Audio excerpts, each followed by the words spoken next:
ચાલો વિદ્યાર્થી મિત્રો, તો કે દ્વિઘાત બહુપદીની અંદર સ્વાધ્યાય 2.2 ની અંદર દાખલા નંબર 2 દાખલા નંબર 2 ની અંદર જે છે સમજૂતી શું કહેવા માંગે છે પ્રશ્ન, તો કે દાખલા નંબર 2 ની અંદર આપણે એવું કીધું છે કે નીચે દર્શાવેલ સંખ્યાઓ અનુક્રમે નો અર્થ શું થાય? તો કે પહેલા જે સંખ્યા હોય પહેલાની કિંમત બોલાય, બીજી સંખ્યા હોય બીજાની કિંમત કહેવાય. અનુક્રમે દ્વિઘાત બહુપદીના શૂન્યનો સરવાળો અને શૂન્યનો ગુણાકાર છે એટલે કે પહેલી જે સંખ્યા આપી હોય એ શૂન્યનો સરવાળો કહેવાશે અને બીજી જે કઈ સંખ્યા આપી હોય એ શૂન્યનો ગુણાકાર કહેવાશે. તેના પરથી દ્વિઘાત બહુપદી મેળવો. તેના પરથી આપણે શું મેળવવાનું છે? તો કે દ્વિઘાત બહુપદી મેળવવાની છે. તો કે દ્વિઘાત બહુપદી મેળવવા માટે આપણે અત્યારે પહેલી જે સંખ્યા છે એ શૂન્યનો સરવાળો આપ્યો છે, બીજી જે સંખ્યા આપી છે એ શૂન્યનો ગુણાકાર આપ્યો છે. હાલો ખાસ વિદ્યાર્થી મિત્રો ધ્યાને રાખવાનું છે તો કે આપણે દ્વિઘાત બહુપદી જે છે એની બેઝિક થિયરી ની અંદર એવું આપણે ભણી ગયા હતા કે શૂન્યનો સરવાળો એટલે એને કહેવાશે આલ્ફા પ્લસ બીટા, શૂન્યનો ગુણાકાર એટલે એને કહેવાશે આલ્ફા ઇન્ટુ બીટા. જે આ વસ્તુ છે એને ખાસ ધ્યાને રાખી અત્યારે આપણે જે કિંમતો આપી છે એના બરાબર આપણે સરખાવશું.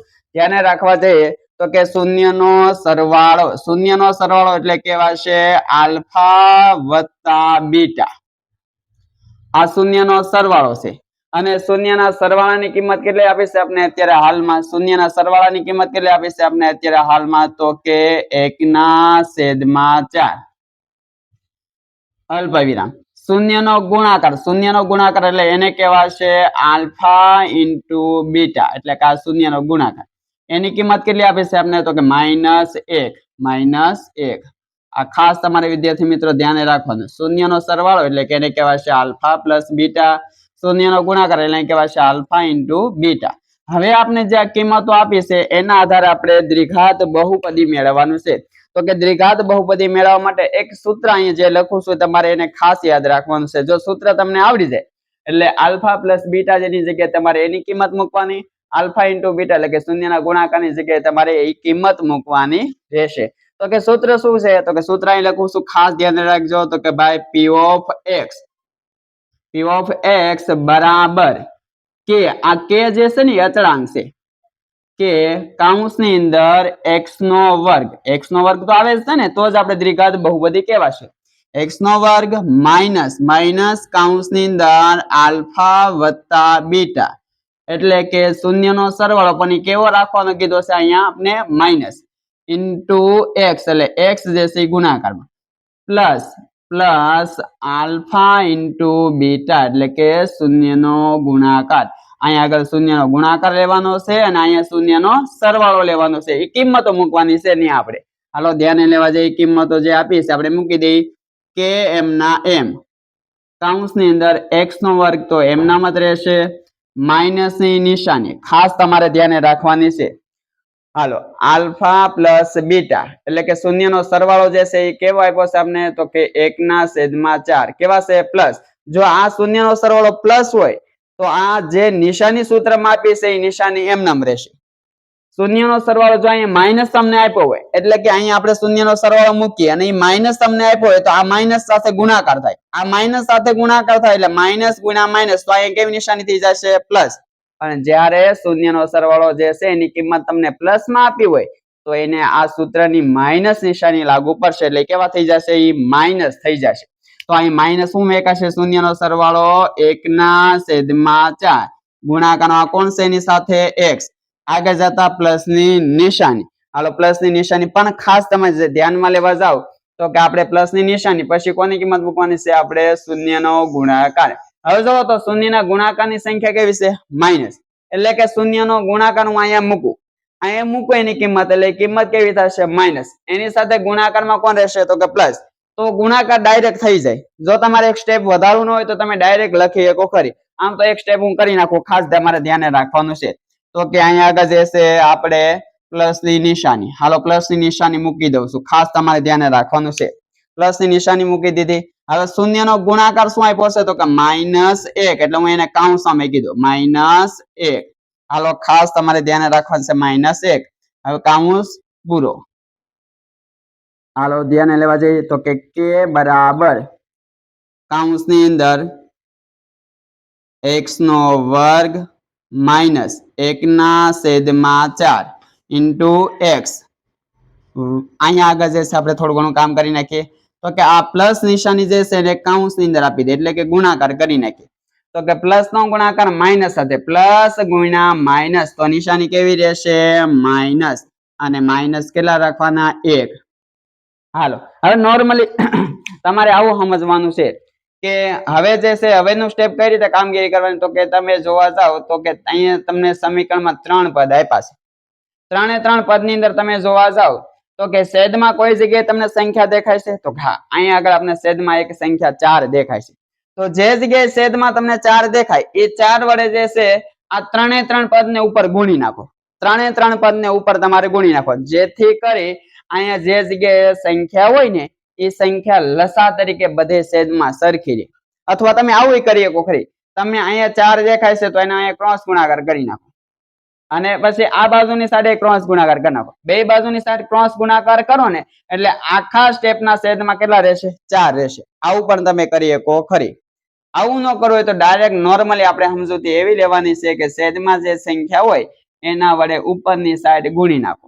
હાલો એ કામ કરીએ તો ખાસ ધ્યાન રાખવાનું ભાઈ. હાલો કે એમ ના એમ કૌંસની અંદર હાલો આ 4 વડે અહીંયા પહેલા પદને આપણે ગુણી નાખીએ. પહેલા પદને ગુણી એટલે શું થશે અહીંયા તો કે અહીંયા થશે 4x નો વર્ગ માઇનસ ની નિશાની ધ્યાન રાખજો. અહીં ઉપર પણ 4 વડે ગુણી એટલે કે 4 એકા 4 4 એકા 4 અને એના છેદમાં તો 4 છે જ તે. હાલો x એમ ના એમ અહીંયા પણ 4 વડે ગુણી નાખીએ તો કે 4 એકા 4. હાલો ખાસ તમારે ધ્યાને રાખવાનું છે. હવેનું સ્ટેપ શું થશે તો ધ્યાને લેવા જઈએ આપણે હવેનું સ્ટેપ આ કે એમ ના એમ હાલો કૌંસની અંદર આ 4x નો વર્ગ એમ ના એમ. હાલો અહીંયા જે છે તમારે ધ્યાને રાખવા જવાનું માઇનસ ની નિશાની પણ આપણે એમ નામ રહેશે. આ 4 4 કેન્સલ 4 ને 4 વડે ભાંગો તો 1 રહે 1 નો ગુણાકાર 1 સાથે એટલે x એકા થઈ જશે x આગળ જતા -4. હાલો ખાસ તમારે ધ્યાન રાખવાનું. બસ હવેનું કામ જે છે આપણે નોર્મલી રીતે પૂરું થઈ ગયું કહી શકાય ખરી. આને આપણે લખી નાખીએ p ઓફ x બરાબર આ દરેક જગ્યાએ જે છે p ઓફ x લખવાની જરૂરિયાત નથી તમે ડાયરેક્ટ છેલ્લે લખો તો પણ ચાલે. હવે વિદ્યાર્થી મિત્ર ખાલી ફક્ત એક જ લાઈન લખવાની બાકી રહે. તમે કૌંસની અંદર તમે જોવા જાવ ને તો કે 4x નો વર્ગ -x -4 આ આપણી દ્વિઘાત બહુપદી મળી ગઈ એવું કહેવાય. તો નોર્મલી રીતે હવે ખાલી ફક્ત એવું લખવાનું બાકી રહ્યું તો કે આમ દ્વિઘાત બહુપદી p ઓફ x બરાબર કૌંસની દ્વિઘાત બહુપદી લખવાની. આ k અચળાંક જે છે દ્વિઘાત બહુપદી તમે લખો બરોબર ત્યારે k અચળાંક જે છે દૂર કરી નાખવાનું. તો કે દ્વિઘાત બહુપદી શું મળે છે તો કે 4x નો વર્ગ -x -4 મળે છે. તો આ જે છે વિદ્યાર્થી મિત્રો આપણો પ્રશ્ન નંબર 1 જે છે અહીંયા પૂરો થાય છે. ચાલો વિદ્યાર્થી મિત્રો તો પ્રશ્ન નંબર 2 ની અંદર આપણે જોવા જઈએ તો કે શૂન્યનો સરવાળો આપણે √2 કિંમત આપી છે અને શૂન્યનો ગુણાકાર એટલે 1/3 આપ્યા છે. હવે આપણે જે છે એને વ્યવસ્થિત દર્શાવી દઈએ તો કે હાલો વ્યવસ્થિત દર્શાવવા માટે જે છે શૂન્યનો સરવાળો તો કે શૂન્યનો સરવાળો શું આપણે લખાશે તો કે આલ્ફા વત્તા બીટા. સાથોસાથ વિદ્યાર્થી મિત્રો આની પહેલાના પ્રશ્નમાં આપણે જે છે આલ્ફા વત્તા બીટા જે છે એમને લઈ લીધા પણ તમે આને કૌંસ તરીકે જે છે લખવા માંગતા હોય તો પણ લખી શકો ખરી. તો કે આલ્ફા વત્તા બીટા એટલે કે શૂન્યનો સરવાળો શું કિંમત આપી છે આપણે અત્યારે તો કે √2 અલ્પવિરામ. હવે શૂન્યનો ગુણાકાર એટલે હું એને પણ કૌંસમાં દર્શાવી દઉં. ન દર્શાવો તો પણ ચાલે. હાલો દર્શાવી દઈએ તો કે આલ્ફા ઇન્ટુ બીટા એટલે લખાઈ ગયો શૂન્યનો ગુણાકાર. શૂન્યના ગુણાકારની કિંમત શું આપી છે આપણે તો કે 1/3. હાલો આલ્ફા વત્તા બીટા એટલે કે શૂન્યનો સરવાળો લખાઈ ગયો. આલ્ફા ઇન્ટુ બીટા એટલે કે આ શૂન્યનો ગુણાકાર લખાઈ ગયો બરાબર જે કિંમત આપી છે. હવે આપણે જે છે આને આપણા સૂત્ર મુજબ જે છે દર્શાવી દઈએ. એની અંદર જે છે દર્શાવવા માટે સૂત્ર લખીએ તો કે સૂત્ર શું કહેવા માંગે છે આપણું તો કે સૂત્ર બોલો જઈએ બધાય તો કે p ઓફ x બરાબર કે કૌંસની અંદર x નો વર્ગ માઇનસ આ માઇનસ નિશાની નો બોલાય છે ખાસ તમારે ધ્યાને રાખવાની માઇનસ કૌંસની અંદર આલ્ફા વત્તા બીટા ઇન્ટુ એક્સ. હવે વત્તાની નિશાની અને વત્તાની નિશાની પછી લખવાનું આલ્ફા ઇન્ટુ બીટા એટલે કે શૂન્યનો ગુણાકાર. આને પણ તમે અહીંયા કૌંસની અંદર મૂકવા હોય તો મૂકી શકો ખરી. એટલે કે આને આવી રીતે કૌંસમાં તમે દર્શાવવા માંગતા હોય તો તમે દર્શાવી શકો ખરી ત્યાં પણ. એટલે તકલીફ નહીં, એમનામ છૂટા લખો તો પણ વાંધો નહીં અને કૌંસમાં લખો તો પણ વાંધો નહીં. અહીંયા શું કામ કૌંસમાં લખવા ફરજિયાત છે? તો કે અહીંયા બાર માઇનસની નિશાની લખવાની છે એટલા માટે. અહીંયા પ્લસની નિશાની છે એટલે તમે ડાયરેક્ટ લખો તો પણ ચાલે. હાલો આપણે કૌંસમાં લખી દીધા, છતાંય વાંધો નહીં એમના. હાલો આગળ જોવા જઈએ તો હવે કિંમતો મૂકી દઈ કે એમના એમ. કૌંસમાં પહેલા x નો વર્ગ જે છે એમના એમ, આગળ જતા માઇનસની નિશાની. હવે ધ્યાને રાખવાની છે આલ્ફા વત્તા બીટા એટલે કે શૂન્યનો સરવાળો શું આપી છે કિંમત? તો કે √2. √2 કેવા છે? અહીંયા આગળ પ્લસ છે તો ડાયરેક્ટ આ નિશાની માઇનસ ની લાગુ પડે ને એટલે એ હવે થઈ જશે -√2. સાથે શું છે? તો કે x જે છે એમના એમ. આગળ જતા પ્લસ ની નિશાની જે છે એમના એમ. શૂન્યનો ગુણાકાર, તો શૂન્યનો ગુણાકાર શું આપ્યો છે આપણે? તો કે 1/3. તો કે શૂન્યનો ગુણાકાર લખાઈ જશે અહીંયા 1/3. હાલો ખાસ તમારે ધ્યાને રાખવાનું છે. હવે જે છે આપણે જે કર્યું તો એ પ્રમાણે કે જે સંખ્યાના છેદમાં તમને અહીંયા સંખ્યા આપેલી હોય, જે પદના છેદમાં સંખ્યા આપેલી હોય એ સંખ્યા વડે ઉપરની સાઈડ બધે ગુણી નાખો. હાલો તો ઉપરની સાઈડ બધી જગ્યાએ ગુણી નાખીએ આપણે. તો કે આ કે એમના એમ કૌંસમાં જ ગુણવા, ખાસ તમારે ધ્યાન રાખવાનું. અહીંયા આગળ 3 વડે ગુણાશે તો અહીંયા શું થઈ જશે? 3 વડે ગુણીએ તો કે 3x². નિશાની માઇનસ એમના એમ. અહીંયા પણ આપણે 3 વડે ગુણીએ એટલે કે √2 જે છે ત્યાં 3 વડે ગુણાકાર દર્શાવવાનો છે. તો 3 વડે ગુણવા માટે શું થઈ જશે? તો કે 3 બાજુમાં આવી જાય એટલે કે 3√2 અને x એમના એમ પ્લસ નિશાની. અહીંયા પણ આપણે 3 વડે ઉપર ગુણીએ તો કે 3 × 3 અને છેદમાં જે 3 છે એમના એમ. હાલો હવે જે છે છેલ્લું સ્ટેપ બાકી રહ્યું એવું કહી શકો ખરી તમે. તો કે છેલ્લું સ્ટેપ આપણે જે છે p of x બરાબર લખશું. તો કે p of x બરાબર આ કે એમના એમ. હાલો કૌંસમાં 3x² એમના એમ માઇનસ જે છે એમના એમ 3√2x. સાથોસાથ અહીંયા જે છે ખાસ તમારે ધ્યાન રાખવાનું છે. ચાલો પ્લસ ની નિશાની પહેલા મૂકી દઈએ. હવે આ 3 કેન્સલ થઈ જાય.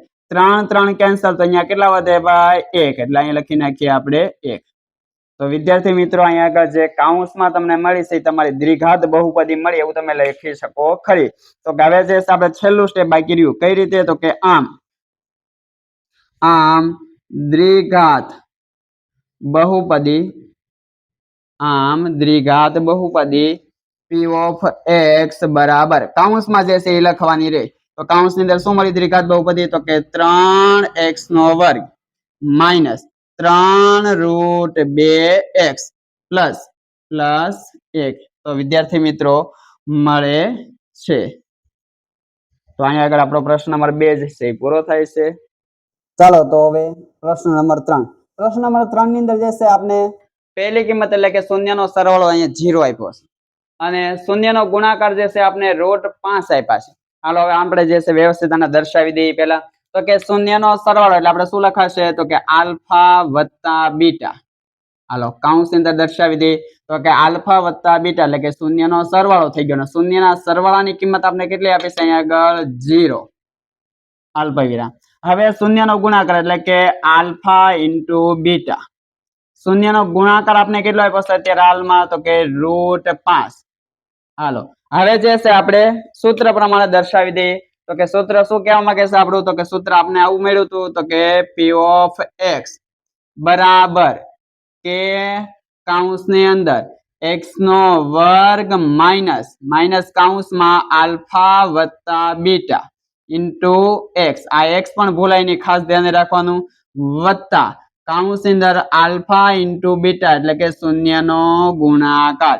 આપણે જે છે આને ફરી કૌંસમાં દર્શાવે છે. તમે કૌંસમાં ન દર્શાવો તો પણ ચાલે ખરી. હાલો હવે કિંમતો મૂકી દઈએ. તો કે કિંમતો મૂકી દઈએ આપણે આ કે એમના એમ કૌંસની અંદર x² પણ એમના એમ. હાલો આગળ જતા નિશાની માઇનસ.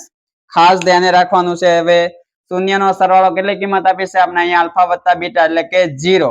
તો એની જગ્યાએ આપણે મૂકી દઈએ અહીંયા 0. એને ગુણાકારમાં x. હાલો આગળ જતા જે છે વત્તાની નિશાની. હવે જો તો વિદ્યાર્થી મિત્રો તો કે આલ્ફા ઇન્ટુ બીટા એટલે કે શૂન્યનો ગુણાકાર. શૂન્યના ગુણાકારની કિંમત કેટલી આપે છે આપણે √5. તો કે √5 આપણે લખી નાખીએ. હાલો હવે જે છે અહીંયા વિદ્યાર્થી મિત્રો તમે જોવા જાવ તો કે અહીંયા કાઉન્સની અંદર જે તમને સમીકરણ મળ્યું છે એ સમીકરણમાં છેદમાં એકેય જગ્યાએ સંખ્યા નથી. તો જો છેદમાં સંખ્યા ન હોય તો ઉપર કઈ ગુણાકાર કરવાનો સવાલ રહેતો જ નથી. તો હવે જે છે એક છેલ્લું સ્ટેપ અહીં લખી નાખીએ કાઉન્સની અંદર. તો કે હવે જો ધ્યાન આપજો તો કે p ઓફ x બરાબર આ k m ના m કાઉન્સની અંદર x નો વર્ગ m ના m. હવે ધ્યાન આપજો વિદ્યાર્થી મિત્રો, અહીંયા 0 નો ગુણાકાર હું x સાથે કરું તો 0 ગુણ્યા x એટલે શું થઈ જાય? આ સ્ટેપ 0. તો અહીંયા આગળ આપણે અહીંયા 0 લખીએ તો 0 નું કઈ અહીંયા મહત્વ રહેશે નહીં, કારણ કે આગળ અને પાછળ જે છે એ સરવાળા અથવા બાદબાકીમાં પદ જોડાયેલા છે. તો 0 નું અહીંયા કઈ મહત્વ રહેશે નહીં. એટલે હું એક કામ કરીએ, આ બે નો ગુણાકાર હાલો સાથોસાથ જે છે એક સ્ટેપ આપણે દર્શાવી દઈએ. હાલો દર્શાવી દઈએ, ધ્યાન આપજો. તો કે 0 ગુણ્યા x એટલે શું લખાશે? 0 વત્તા શું છે અહીંયા? તો કે √5. હાલો હવે તમે જોવા જાવ તો છેલ્લું સ્ટેપ જે છે લખી નાખીએ. આને જે છે આપણે p ઓફ x બરાબર ન લખીએ તો ચાલશે, કારણ કે એક સ્ટેપ આપણે વધારો કર્યો છે એટલે. તો કે હાલો p ઓફ x બરાબર આ k m ના m. હાલો સાથોસાથ જોવા જાવ તો કે x નો વર્ગ m ના m. આ 0 હવે આપણે કેન્સલ કરી નાખીએ તો સીધા શું લખાશે? +√5. તો અહીંયા આગળ જે આપણે કાઉન્સની અંદર મળી છે આપણે દ્વિઘાત બહુપદી મળી એવું કહી શકાય ખરી. તો હવે છેલ્લું થિયરી વાળો પોઈન્ટ લખી નાખીએ. તો કે શું લખાશે? તો કે આમ